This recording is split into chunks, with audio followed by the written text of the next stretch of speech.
Hello everyone, this is Sajid Ansari. तो welcome है आपका अंसारी मैथ में। तो आज हम लोग क्लास 12 का फिजिक्स स्टार्ट करने वाले हैं। ठीक है, तो आइए स्टार्ट करते हैं। अपना पहला चैप्टर जो है क्लास 12 का वो है इलेक्ट्रोस्टैटिक्स। इलेक्ट्रोस्टैटिक्स, ठीक है। फटाफट से हेडलाइन लगाइए इलेक्ट्रोस्टैटिक्स, ठीक है। उसके बाद हम लोग करते हैं, ठीक है। लगाइए हेडलाइन फटाफट से।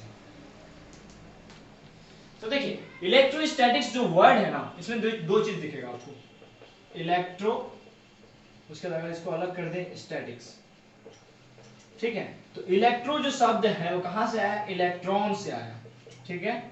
इलेक्ट्रॉन, इलेक्ट्रॉन का मतलब क्या होता है? चार्ज, ठीक है। और स्टैटिक मतलब जानते ही हैं, स्टैटिक मतलब होता है रेस्ट। यानी यहां से हमको इलेक्ट्रोस्टैटिक्स का मतलब आके पता चल गया कि चार्ज एट रेस्ट, यही क्या कहलाएगा? इलेक्ट्रोस्टैटिक्स कहलाएगा। मतलब इलेक्ट्रोस्टैटिक्स में क्या डील करते हैं? तो स्टडी ऑफ चार्ज के बारे में। कब? जब चार्ज क्या हो? रेस्ट में हो, ठीक है ना। यही आपका क्या कहलाता है? इलेक्ट्रोस्टैटिक्स। तो अगर हम इसको डेफिनेशन बनाएंगे तो ऐसे बनेगा, क्या होने वाला है? Electrostatics deals with the study of charge at rest, this is called electrostatics, ठीक है। तो इसको डिफाइन कर सकते हैं जैसे अच्छे से। तो एक बार और क्लियर करते हैं। इलेक्ट्रोस्टैटिक्स किससे मिला है? इलेक्ट्रो प्लस स्टैटिक से। इलेक्ट्रो में कहां से आया? इलेक्ट्रॉन से आया। तो इलेक्ट्रॉन का मतलब क्या होता है? चार्ज, ठीक है। और स्टैटिक मतलब होता है रेस्ट, यानी charge at rest, this is called electrostatics. Clear है? तो इतना उतारिए फटाफट। तो उतार लिए होंगे इतना। अब हम लोग थोड़ा सा चार्ज के बारे में बात कर लेते हैं। जैसे चार्ज एक टर्म है ना, तो अब चार्ज के बारे में बात करते हैं कि चार्ज है क्या। तो इतना याद रखिए, चार्ज क्या है? एक फंडामेंटल प्रॉपर्टी है। किसका? मैटर का। मैटर का क्या है? एक फंडामेंटल प्रॉपर्टी है। क्या है? एक फंडामेंटल प्रॉपर्टी है। फंडामेंटल प्रॉपर्टी, ठीक है। चार्ज क्या है? एक फंडामेंटल प्रॉपर्टी है जो क्या करती है? Electric field and magnetic field produce करती है, याद रखिए, ठीक है ना। क्या करती है? इलेक्ट्रिक फील्ड और मैग्नेटिक फील्ड अगर कोई फंडामेंटल प्रॉपर्टी अगर प्रोड्यूस करता है तो वही क्या कहलाता है? चार्ज कहलाता है। तो अगर इसको डिफाइन करना चाहेंगे तो इस तरह से लिख सकते हैं कि चार्ज क्या है? Charge is the fundamental property of matter due to which it produces electric और मैग्नेटिक फील्ड। क्लियर है? चाहेंगे तो लिख सकते हैं, आप लिख देते हैं। हम चार्ज का अगर डेफिनेशन लिखना चाहेंगे, क्या है? लिखिए, charge is the fundamental, charge is the fundamental, इसको मिटाएं। Charge is the fundamental property of matter due to which it produces electric and magnetic field, ठीक है ना। वैसे ही समझा दें, चार्ज क्या एक फंडामेंटल प्रॉपर्टी है जो क्या करती है? इलेक्ट्रिक फील्ड और मैग्नेटिक प्रोड्यूस करती है, दिस इज कॉल्ड चार्ज। तो इसको आप उतार सकते हैं चाहे एज ए डेफिनेशन के रूप में, ठीक है ना। उतारिए फटाफट से, आगे चलेंगे इसके बाद, ठीक है। तो इतना उतार लिए। अब देखिए आगे चलते हैं। अब हम लोग चार्ज की प्रॉपर्टी के बारे में बात करेंगे, ठीक है ना। तो हेडलाइन लगाइए, प्रॉपर्टीज ऑफ चार्ज, ठीक है। प्रॉपर्टीज ऑफ चार्ज के बारे में लगाइए हेडलाइन फटाफट से। क्या? प्रॉपर्टीज ऑफ चार्ज के बारे में, ठीक है ना।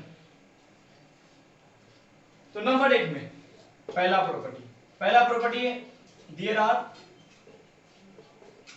To types of charge. तो इसका मतलब समझिए, चार्ज क्या होता है? दो टाइप का होता है, सबको पता है। एक पॉजिटिव होगा या नेगेटिव होगा, ठीक है ना। तो चार्ज क्या होता है? There are two types of charge. Number 1 में पॉजिटिव चार्ज, नंबर 2 में नेगेटिव चार्ज। क्लियर है? एकदम क्लियर होगा। एग्जैक्टली ये positive charge, negative charge. There are two types of charge. Number 1 में पॉजिटिव चार्ज, नंबर 2 में नेगेटिव चार्ज, ठीक है। तो इसको उतारिए फटाफट से।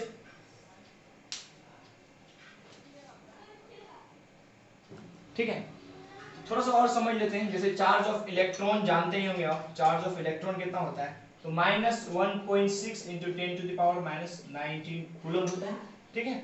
वही अगर चार्ज ऑफ प्रोटॉन की बात करें तो बस प्लस आ जाता है, 1.6 × 10⁻⁻19 कूलम, ठीक है। मैग्नीट्यूड वाइज दोनों सेम होता है, लेकिन अगर बात करें तो इलेक्ट्रॉन पे क्या? नेगेटिव चार्ज, इसलिए -1.6 × 10⁻⁻19 कूलम।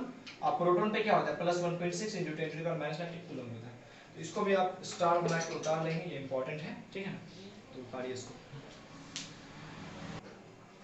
कितना उतार लिए हैं तो थोड़ा सा और समझ लीजिए। अगर पॉजिटिव चार्ज है तो पॉजिटिव चार्ज किस में होता है, प्रोटॉन पे, यानी इसमें क्या होने वाला है, एक्सेस ऑफ प्रोटॉन। समझ आ रहा है, पॉजिटिव चार्ज यानी कि प्रोटॉन कितना ज्यादा से ज्यादा मात्रा में उसमें प्रोटॉन होगा। अगर नेगेटिव चार्ज है तो उसमें क्या होगा, एक्सेस ऑफ इलेक्ट्रॉन के बारे में बात करेंगे, यानी कि नेगेटिव चार्ज है यानी इलेक्ट्रॉन और पॉजिटिव चार्ज है मतलब प्रोटॉन के बारे में बात। ठीक है, तो इसको भी साइड में लिख लीजिएगा फटाफट से। ठीक है, उसके बाद हम लोग आगे चलते हैं। लिख लिए होंगे तो नेक्स्ट प्रॉपर्टी की तरफ चलते हैं। उससे पहले थोड़ा सा स्टार में 2 पॉइंट लिख लेते हैं, जैसे कि चार्ज का यूनिट जान लेते हैं। तो ऐसा यूनिट ऑफ चार्ज के बारे में जान लेते हैं। तो ऐसा यूनिट ऑफ चार्ज जो होता है आपका कूलम होता है। ठीक है, इसको हम लोग सी से लिखते हैं, क्लियर है। अगर स्मॉलेस्ट यूनिट की बात की जाए चार्ज के बारे में, ये तो ऐसा यूनिट होता है चार्ज का जो क्या होता है, कूलम होता है। अगर स्मॉलेस्ट यूनिट की बात की जाए तो चार्ज का स्मॉलेस्ट यूनिट जो होता है इलेक्ट्रॉन होता है, इसको याद रखेंगे आप। ठीक है, स्मॉलेस्ट यूनिट क्या होता है, स्मॉलेस्ट यूनिट क्या होता है चार्ज का, ये होता है आपका इलेक्ट्रॉन। ठीक है, इतना आप इसको याद रखेंगे कि smallest unit of charge is electron, और ऐसा यूनिट क्या होता है, कूलम होता है। इसको भी नोट डाउन करिए फटाफट से। ठीक है, उतार लिए होंगे। हम लोग बढ़ते हैं नेक्स्ट प्रॉपर्टी की तरफ। ठीक है, तो सेकंड नंबर प्रॉपर्टी हमारा है जो रिलेट करता है लाइक चार्ज और अनलाइक चार्ज।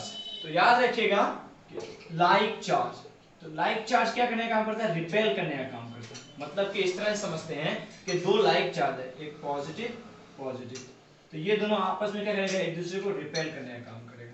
2 पॉजिटिव चार्ज हो गया यानी लाइक चार्ज, या फिर 2 नेगेटिव चार्ज हो, ये भी एक दूसरे को क्या करेगा, रिपेल करने का काम करेगा। ठीक है, तो लाइक चार्ज क्या करता है, रिपेल करता है। ठीक है, यही अगर ये केस आ जाए आपका दूसरा केस अनलाइक चार्ज का। ठीक है, तो अनलाइक चार्ज ना अट्रैक्ट करने का काम करता है। ठीक है, कैसे, देखिए जैसे कि एक पॉजिटिव चार्ज हो एक नेगेटिव चार्ज हो, तो ये दोनों एक दूसरे को अट्रैक्ट करेगा। ठीक है, या फिर इधर एक नेगेटिव हो इधर एक पॉजिटिव हो, कुछ भी हो, एक दूसरे को क्या करेगा, अट्रैक्ट करने का काम करेगा। तो इसको पॉइंट में लिख सकते हैं, लाइक चार्ज क्या करता है, रिपेल करता है, और अनलाइक चार्ज क्या करता है, अट्रैक्ट करता है। ठीक है, तो इसको याद रखिए, उतार लीजिए इसको फटाफट से। ठीक है, इंपॉर्टेंट होता है, तो उतार लें इसको। अब चलिए थर्ड प्रॉपर्टी में चलते हैं इसके बाद हम लोग। ठीक है, तो ये समझ आ गया, 2 प्रॉपर्टी अभी तक तो क्लियर है। ठीक है ना, अब थर्ड प्रॉपर्टी की बात करते हैं। तो थर्ड प्रॉपर्टी अपना जो है कि charge can not exist without mass. Charge can not exist without mass, मतलब चार्ज जो है बिना मास के एग्जिस्ट नहीं करता है, इस चीज को हमेशा याद रखेंगे। But mass can exist without charge. इस पॉइंट को समझने की कोशिश करते क्या है, देखिए charge can not exist without mass, charge जो है बिना मास के एग्जिस्ट नहीं करता है। जैसे कि आपके पास सबसे छोटा पार्टिकल इलेक्ट्रॉन है, तो इलेक्ट्रॉन का चार्ज जो होता है -1.6 × 10⁻⁻19 कूलम होता है। इसका भी मास कुछ ना कुछ होता है, क्या होता है, 9.1 × 10⁻31 kg। तो यहीं से प्रूव हो जाता है कि चार्ज जो है बिना मास के एग्जिस्ट नहीं करता है, यानी कि इलेक्ट्रॉन जैसा पार्टिकल जिसके पास इतना कम मतलब चार्ज है उसका भी मास होता है। ठीक है ना, तो यहां से क्लियर है कि charge can not exist without mass, मतलब किसी बॉडी पे अगर चार्ज है तो उस पे मास होना ही होना है, एकदम clearly. But mass can exist without charge. For example कोई एक 10 kg का बॉडी है अगर मान लेते हैं, तो इस पे चार्ज हो नहीं, उसको कोई लेना देना है, कोई लेना देना नहीं है। ठीक है ना, तो इसको याद रखेंगे अच्छे से। ठीक है ना, कि चार्ज जो है मतलब क्या करता है, एग्जिस्ट नहीं करता है मास के बिना, बट मास जो है एग्जिस्ट करता है। फॉर एग्जांपल 10 kg का बॉडी, इस पे चार्ज हो नहीं हो, कोई लेना देना नहीं, बट क्योंकि किसी में चार्ज है तो उसका मास होगा ही होगा। ठीक है ना, इस बात को सेट करेंगे दिमाग में। ठीक है ना, ये आप इंपॉर्टेंट है, इसको लिखेंगे, तो इसको भी उतारिए, आगे चलेंगे। ठीक,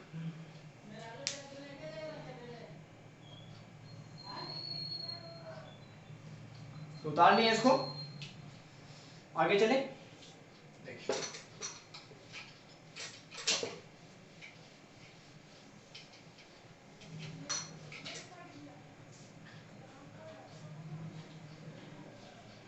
देखिए एक क्वेश्चन है कि if a body is charged, यदि किसी बॉडी को क्या किया हम चार्ज किए, ठीक है ना, तो उस बॉडी का मास क्या होगा, सोचिए तो। ठीक है, क्या कह रहे हैं सवाल समझिएगा कि इफ अ बॉडी चार्ज, यानी किसी बॉडी को चार्ज किए हम तो उसका मास क्या होगा, नंबर 1 में इंक्रीज करेगा, डिक्रीज करेगा, या फिर बोथ होगा, या फिर नन। ये 4 ऑप्शन है आपके पास, अब देखिए इसको क्या होने वाला है। ठीक है,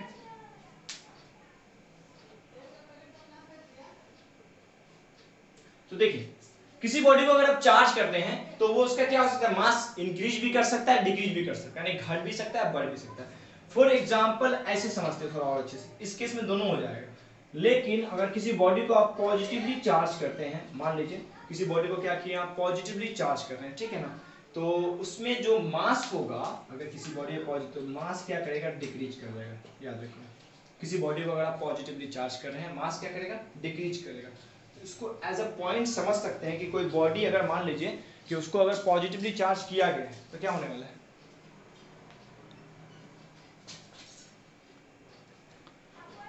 तो क्या होने वाला है, मास क्या करेगा, डिक्रीज कर जाएगा। इसको पॉइंट बना के याद रखिएगा, बहुत इंपॉर्टेंट है कि अगर किसी बॉडी को पॉजिटिवली चार्ज किया गया है मतलब प्रोटॉन दिया गया है, प्रोटॉन देने का मतलब है कि इलेक्ट्रॉन निकाल लिया गया है इससे, मतलब बाहर निकाल दिया गया है इससे, इलेक्ट्रॉन निकाल दिया गया है। तो इसीलिए क्या होता है, किसी बॉडी को अगर पॉजिटिव चार्ज कर रहे हैं, प्रोटॉन दे रहे हैं, यानी इलेक्ट्रॉन निकाल रहे हैं, इलेक्ट्रॉन निकाल रहे यानी कि मास घटेगा, कि डायरेक्टली प्रोपोर्शनल होता है। ठीक है, तो इलेक्ट्रॉन निकाल यानी मास घटेगा, इसलिए मास क्या करेगा, डिक्रीज कर जाएगा।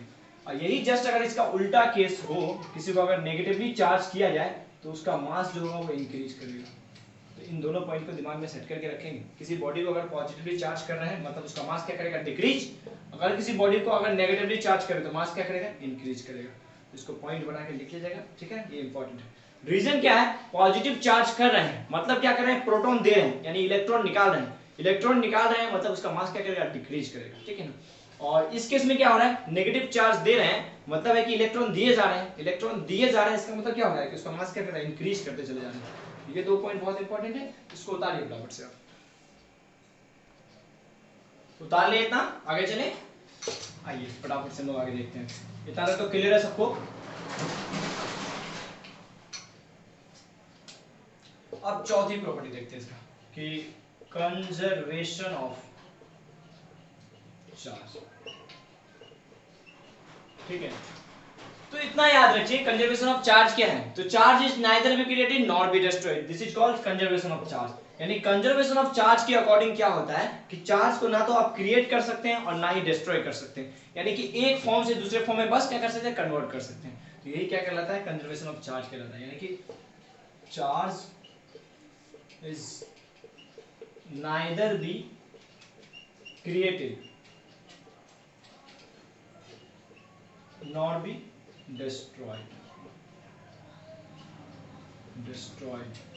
याद रखेंगे, चार्ज क्या कर सकते हैं, ना तो क्रिएट ना क्या कर सकते हैं, ना तो क्रिएट कर सकते हैं और ना ही डिस्ट्रॉय कर सकते हैं। यही क्या कहलाता है, कंजर्वेशन ऑफ चार्ज कहलाता है। तो इसको भी उतार लीजिए फटाफट। ये तो पढ़े ही होंगे, द्रव्यमान संरक्षण का नियम वगैरह क्लास 10 में 9th में पढ़े होंगे आप। ठीक है, तो इसको उतारिए, इसमें ज्यादा कुछ है नहीं। ठीक है, क्लियर है। चलिए पांचवा देख लीजिए फटाफट से हम लोग। पांचवा है आपका क्वांटाइजेशन ऑफ चार्ज। ठीक है, क्या है, quantization of charge. Quantization of charge का मतलब समझ लेते हैं हम लोग क्या है नहीं है। तो क्वांटाइजेशन ऑफ चार्ज का मतलब होता है चार्ज इज क्वांटाइज्ड, मतलब चार्ज क्या गया है, क्वांटाइज कर दिया है। दूसरे अगर लैंग्वेज का बात किया जाए तो charge is the integral multiple of electrons, यानी इसका मतलब ये होता है charge is the integral multiples of electron. तो n क्या कहलाएगा, इंटीग्रल मल्टीपल्स बन जाएगा, यानी 1 2 3 4 5 6 कुछ भी कहलाएगा। तो यही आपका कहलाता है क्या, क्वांटाइजेशन ऑफ चार्ज। यानी इसको अगर डिफाइन करना चाहें कि क्या है क्वांटाइजेशन ऑफ चार्ज, तो charge is the integral multiple of, integral का मतलब होता है कि 1 2 3 4 कितना भी चले जाएगा ना, वो कंटिन्यूअसली चलता रहेगा। तो इंटीग्रल मल्टीपल्स ऑफ इलेक्ट्रॉन। ठीक है, ये है ना, इसको ऐसे करके लिखें, इंटीग्रल मल्टीपल्स ऑफ इलेक्ट्रॉन, यही ना चीज है। तो क्वांटाइजेशन में इसी चीज को लिख सकते हैं कि charge is the integral multiple of electrons Q बराबर n। ठीक है, तो इसको फटाफट से उतारिए। ठीक है, ये आपका जो प्रॉपर्टीज है चार्ज का यहाँ से खत्म होता है। ठीक है ना, ये एकदम पूरा हम लोग पांचों पढ़ लिए। पहला क्या था कि नंबर 1 में क्या, there are two types of charge, positive और नेगेटिव। दूसरा में क्या था, लाइक चार्ज रिपेल करेगा, अनलाइक चार्ज अट्रैक्ट करेगा।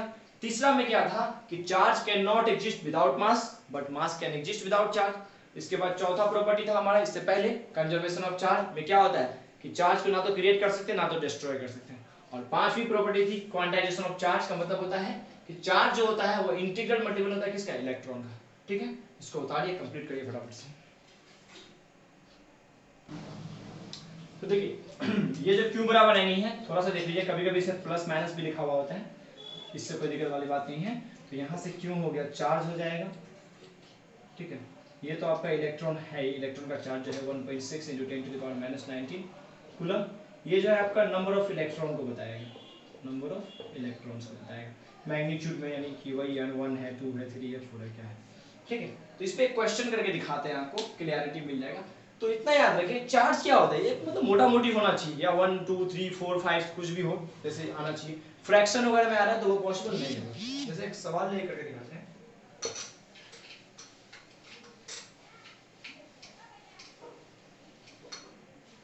जैसे इस तरह से Q बराबर दिया हो 4.8 × 10⁻19 कूलम। ठीक है, यहाँ से आपको बोला है n बताइए, तो बना पाइए क्या, देखिए तो जरा सा बना। देखिए इसमें क्या करेंगे, तो हम लोग सीखे हैं Q बराबर क्या होता है, Ne। तो Q तो दिया हुआ है 4.8 × 10⁻19, n निकालना है, E पता है हमको क्या होता है 1.6 × 10⁻⁻19 कूलम। तो यहाँ से n बराबर हो जाएगा 4.8 × 10⁻19 कूलम, 1.6 × 10⁻⁻19 मैग्नीट्यूड में लेके चले हैं, इसीलिए देखिए 16 एकम 16, 16 तिया 48 हो जाएगा। देखिए तो 3 × 10⁻19, ये माइनस में होता जाएगा तो प्लस में होगा, यानी 3 × 10⁻38, यानी एग्जैक्टली नंबर में है, तो यानी कि ये पॉसिबल है, यानी n इज पॉसिबल। ठीक है, फ्रैक्शन में आया तो पॉसिबल नहीं है, लेकिन n क्या है, अभी पॉसिबल है, क्योंकि एग्जैक्ट n 3 × 10⁻38 के फॉर्म में, ये अगर बाय के फॉर्म में हो जाए, n मान लीजिए 1/2 हो या 3/2 हो, तो ऐसा कोई पॉसिबल ही नहीं है, फ्रैक्शन में नहीं होना चाहिए। ठीक है, तो ये आपका क्या है, पॉसिबल है। तो उसको उतारिए फटाफट से, उसके बाद हम लोग आगे देखेंगे। उतार लें इसको।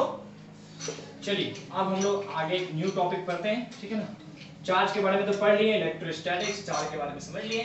पहला अपना इंपॉर्टेंट टॉपिक आ रहा है Coulomb's law. Coulomb's law clear है, तो कूलम्स लॉ के बारे में जानते हैं क्या है। तो कूलम्स लॉ में ऐसे समझ लीजिए कि कोई दो पॉइंट चार्जेस हैं, एक Q1 और एक क्या है Q2, इन दोनों के बीच का सेपरेशन है R। तो कूलम्स लॉ का क्या कहना है कि जो फोर्स होता है ना, वो डायरेक्टली प्रोपोर्शनल होता है। फोर्स जो होता है डायरेक्टली प्रोपोर्शनल होता है magnitude of the product of the charges के। ठीक है, तो मान लेते हैं इक्वेशन 1, और फिर जो फोर्स होता है सेपरेशन के स्क्वायर के बराबर।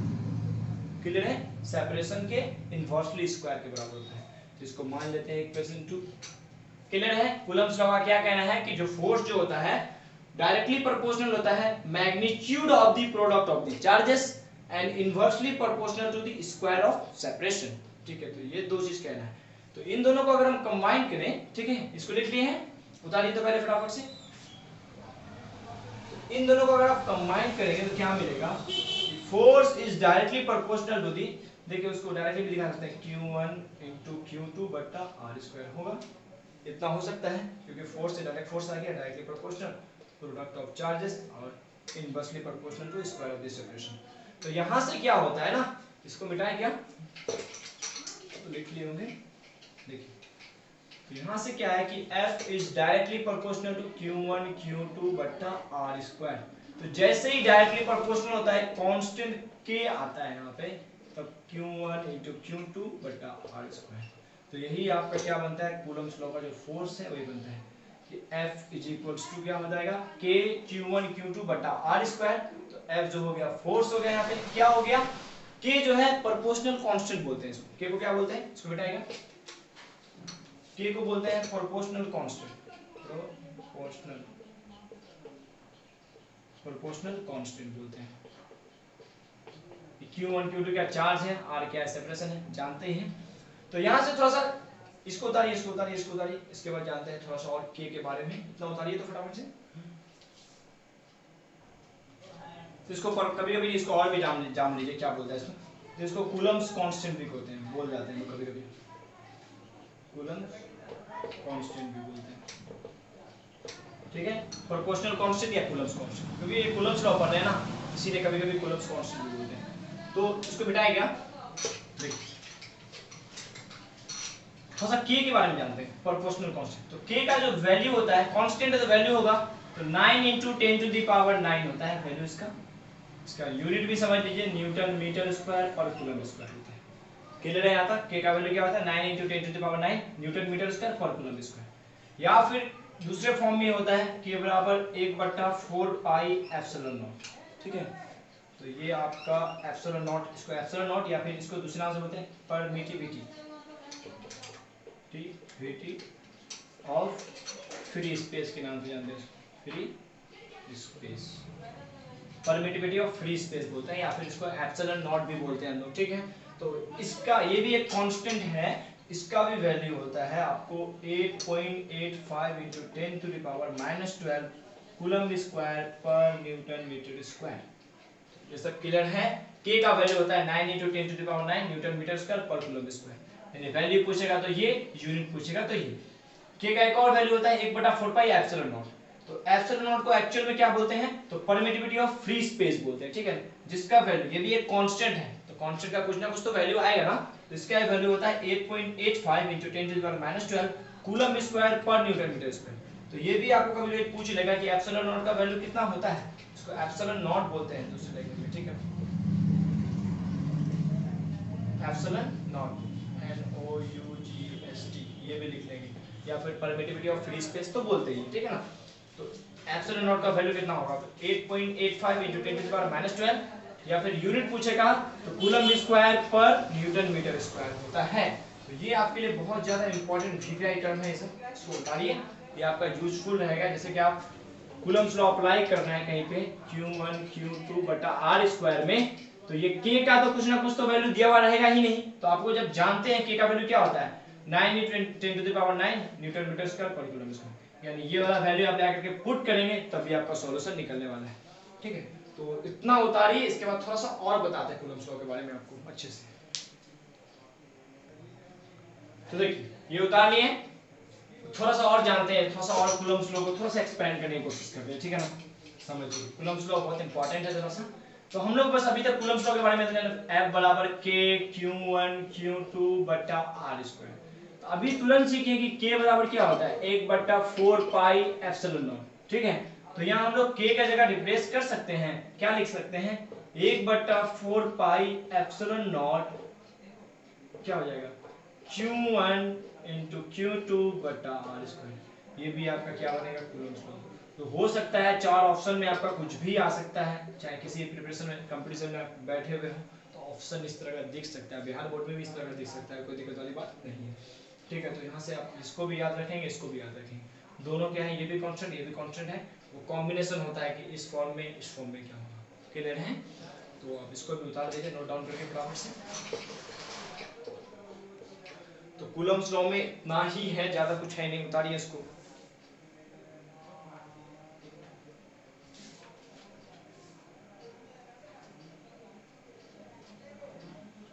तो उतार लिए इतना, तो बस आज का लेक्चर में इतना ही रहने देते हैं। हम लोग क्या क्या पढ़ लिए, इलेक्ट्रोस्टैटिक्स के बारे में जान लिए, उसके बाद हम लोग पढ़ लिए किसके बारे में, चार्ज के बारे में पढ़े, चार्ज के प्रॉपर्टीज के बारे में पढ़े, उसके बाद कूलम्स लॉ को पढ़ लिए।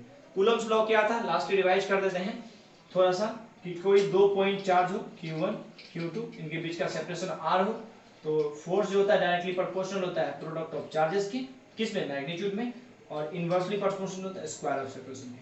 तो इसी दोनों को कंबाइन किए तो क्या बना Q1 Q2/r²। इसी को प्रोपोर्शनलिटी हटाएं तो कांस्टेंट आया K Q1 Q2/r²। तो यही आपका कूलम्स लॉ है। कि जानते ही हैं क्या है आपका जो कूलम्स लॉ का कांस्टेंट है वो, ठीक है। तो इतना कम से कम कूलम्स लॉ के बारे में आपको मोटा मोटी नॉलेज होना ही चाहिए, ठीक है ना। और इतना याद रखिए ये जो पॉइंट चार्जेस है, तो कूलम्स लॉ वैलिड वहीं पे, कहाँ पे वैलिड है, थोड़ा सा एक पॉइंट लिख देते हैं, ये वैलिड है कूलम्स लॉ किसके लिए, पॉइंट चार्जेस के लिए, ठीक है ना। तो जहाँ भी पॉइंट चार्जेस है वहीं के लिए वैलिड है कूलम्स लॉ, और कहीं नहीं वैलिड होने वाला है, ठीक है। तो इसको याद रखेंगे, दिमाग में सेट करके रखेंगे, ठीक है। इसको पहले जरा सा उतारिए फिर देखते हैं। तो ये पॉइंट चार्ज के लिए ही बस वैलिड है। तो इस लेक्चर में बस इतना ही रहने देते हैं, ठीक है ना। तो ये सब चीज़ आप अच्छे से पढ़ लेंगे, रिवीजन कर लेंगे, नेक्स्ट वीडियो में हम लोग आगे डिस्कस करेंगे, ठीक है ना। तो जुड़े हैं अंसारी मैथ के साथ। ये हमारा 12th क्लास का सीरीज जो आया है फिजिक्स का, वो कंटिन्यूसली चलता ही रहेगा, ठीक है। तो इसी तरह से हमारे चैनल को सब्सक्राइब करें, जुड़ जाएं और कांटेक्ट करें अंसारी मैथ के साथ, ठीक है। मिलते हैं नेक्स्ट वीडियो में, ठीक है। Thank you.